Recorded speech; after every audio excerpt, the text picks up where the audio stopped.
manifestants ont visé un camp des Nations Unies ce vendredi à Béni, dans l'est de la République démocratique du Congo. La police y a violemment dispersé leur mouvement de colère face au massacre attribué aux miliciens ADF.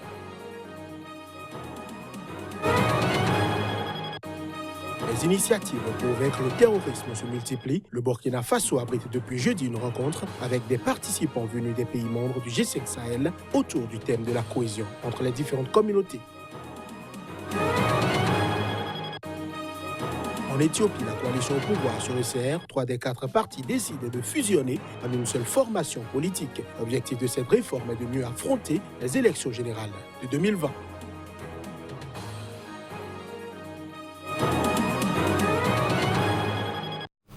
Un nouveau journal sur Sika. Bienvenue à chacun, bienvenue à tous.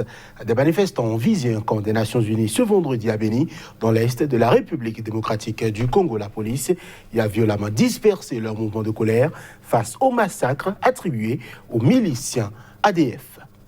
Plusieurs dizaines de manifestants ont arraché des fils barbelés protégeant un camp de la mission des Nations Unies au Congo, MONUSCO, à l'entrée de Béniville.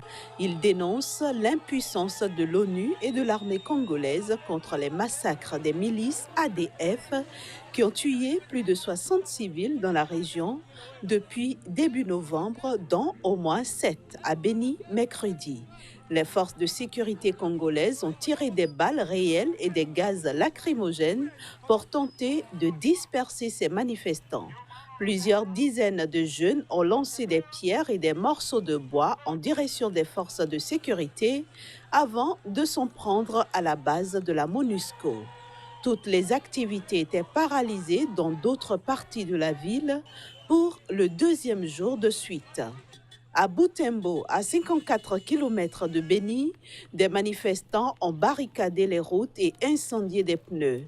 Les magasins et les marchés n'ont pas ouvert et les taxis et les bus ne circulaient pas en signe de solidarité envers les habitants de Béni. 10 personnes ont été interpellées. La police va les interroger séparément pour qu'elles nous disent ce qu'elles faisaient sur la voie publique ce matin, a déclaré le maire de la ville de Butembo. L'armée congolaise a annoncé le 30 octobre des opérations militaires contre les bases des forces démocratiques alliées qui ont tué plus d'1 millier de civils dans la région de Béni depuis octobre 2014.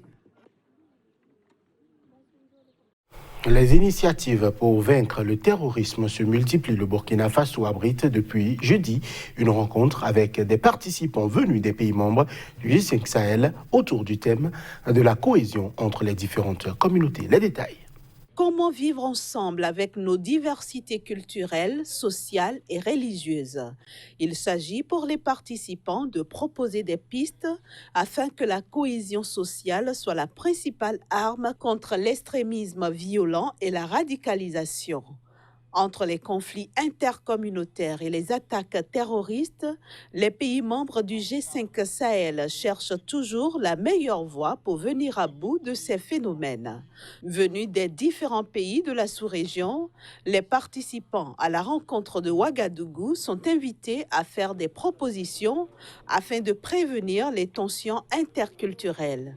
Ces pays ont aujourd'hui les mêmes réalités, analyse Madiara Sagnon, ministre délégué chargé de la décentralisation et de la cohésion sociale du Burkina Faso. Les attaques terroristes que nous enregistrons tous les jours, l'extrémisme violent, la radicalisation, les conflits intercommunautaires, donc, à un moment donné, il fallait donc s'arrêter, qu'on réfléchisse ensemble pour voir comment mutualiser nos efforts pour essayer de renverser la tendance.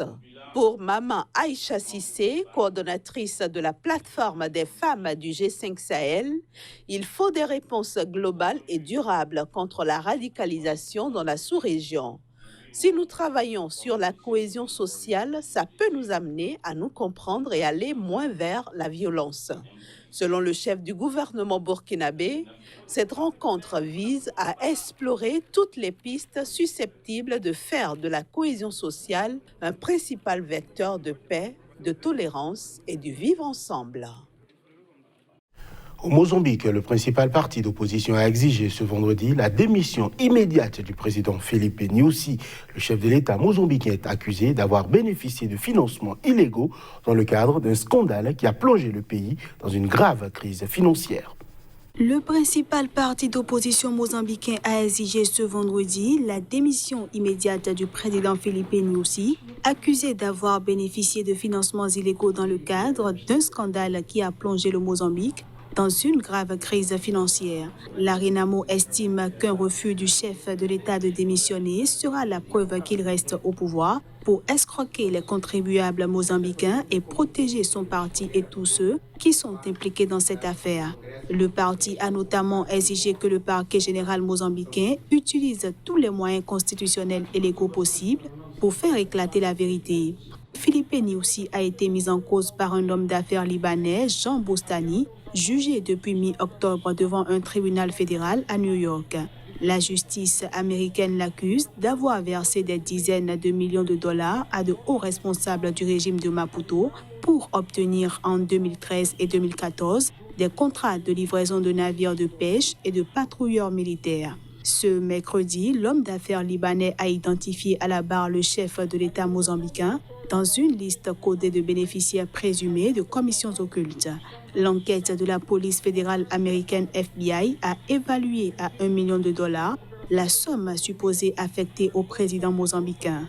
Lors de son interrogatoire mercredi, Jean Boustany a également affirmé que $4 millions avaient été versés en 2014 pour la campagne du Frélimo, le parti au pouvoir.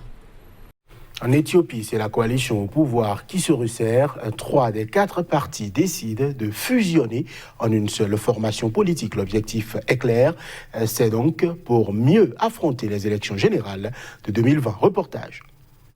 Le nouveau parti créé pour succéder au Front démocratique révolutionnaire du peuple éthiopien s'appellera le Parti de la prospérité, a indiqué le Premier ministre Abiy Ahmed. Sur son compte Twitter, il a précisé que la décision unanime prise ce jeudi de fusionner le parti est une étape cruciale afin de travailler à une vision.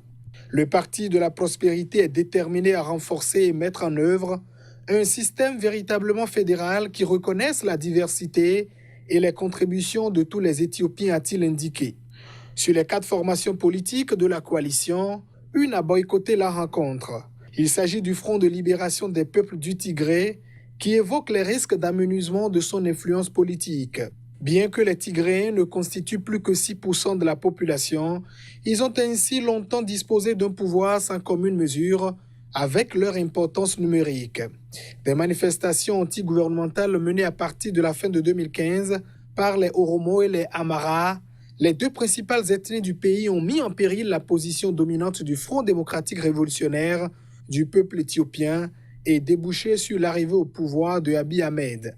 Depuis lors, le Front de libération des peuples du Tigré a perdu l'essentiel de son pouvoir, au point que pour les analystes, l'inimitié entre les Tigréens et Abiy Ahmed signifiait que la coalition n'existait plus que sur le papier. Au moins 8 soldats burundais ont été tués lors de l'attaque dans la nuit de samedi à dimanche dernier d'une position avancée de l'armée près de la frontière avec le Rwanda. En attendant d'identifier les assaillants, les partis politiques du Burundi accusent le Rwanda d'être derrière cette attaque. Images son. L'attaque n'a pas été revendiquée et l'identité des assaillants, un groupe armé très bien équipé, selon les autorités burundaises, reste encore à déterminer. Les premiers soldats qui sont arrivés sur place dimanche ont retrouvé 8 corps de soldats tués, 15 rescapés, dont des blessés ont été également retrouvés par la suite. Mais le reste de la compagnie est porté disparu, a précisé une source. Les partis politiques agréés du Burundi accusent le Rwanda d'être derrière ces attaques. Les partis politiques agréés, signataires du présent communiqué, lancent un vibrant appel à tous les Burundais d'être prêts à se mobiliser pour prêter main forte en cas de besoin aux forces de défense nationale en cas d'agression militaire étrangère. La compagnie dont les soldats ont perdu la vie était composée d'environ 90 militaires. Elle occupait un poste avancé dans la commune de Mabayi.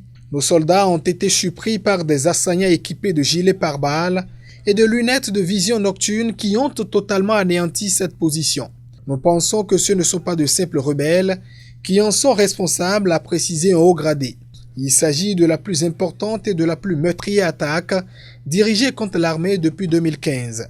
Si ce genre d'agression venait à se répéter, ils n'hésiteront pas à encourager le gouvernement du Burundi à la réplique et au recours du droit de poursuite de l'ennemi. Le Burundi est en crise depuis que le président Pierre Nkurunziza a annoncé en avril 2015 sa candidature à un troisième mandat controversé. Il avait été réélu en juillet de la même année. 76e anniversaire de la naissance de la République libanaise, le président libanais Michel Aoun et le Premier ministre démissionnaire Saad Hariri ont assisté ce vendredi au défilé militaire à Beyrouth, une cérémonie qui s'est déroulée en pleine contestation populaire contre la classe dirigeante. Le Liban a célébré vendredi le 76e anniversaire de son accession à l'indépendance en pleine crise. Les manifestants, eux, affichent leur espoir d'une nouvelle ère pour le pays. Le 22 novembre 1943, le Liban, sous mandat français depuis 1920, accédait à l'indépendance après des manifestations populaires ayant rassemblé alors, dans un premier élan d'unité, chrétiens et musulmans. Le pays a toutefois connu par la suite une guerre civile et 2 occupations étrangères. Il est resté profondément divisé sur les plans confessionnels et politiques. Le défilé militaire traditionnel organisé chaque année sur le front de mer s'est mué en modeste parade dans l'enceinte même du ministère de la Défense en présence du président Michel Aoun et du Premier ministre démissionnaire Saad Hariri. En outre, la cérémonie protocolaire prévue ensuite au palais présidentiel a été annulée. Contestation oblige, le programme des festivités a été chamboulé. Pour certains manifestants, cela constitue en soi une victoire de plus pour un mouvement qui a déjà entraîné la démission du gouvernement et empêché la tenue de séances parlementaires sur une loi d'amnistie générale controversée.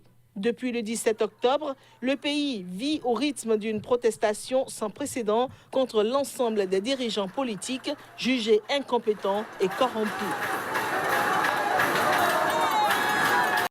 Les Hongkongais procèdent ce week-end aux élections de district. À en croire des candidats, la campagne a été une entreprise parsemée d'embûches dans un contexte de crise politique. Les détails. La campagne pour les élections de district à Hong Kong aura été éprouvante. Mais ces résultats sont très attendus et auront valeur de référendum dans une ville divisée par 5 mois de manifestations. Les bureaux de vote ouvriront dimanche matin dans le territoire autonome peuplé de 7 500 000 d'habitants. Un scrutin ultra-local, mais qui, dans le contexte du mouvement pro-démocratie actuel, sera particulièrement scruté. Certains manifestants des premières lignes sont même venus me dire de ne pas aller sur le front. Si tu te présentes à l'élection, laisse-nous mener la lutte sur le terrain et fais de ton mieux pour avoir la faveur de l'opinion publique pour soutenir les manifestations.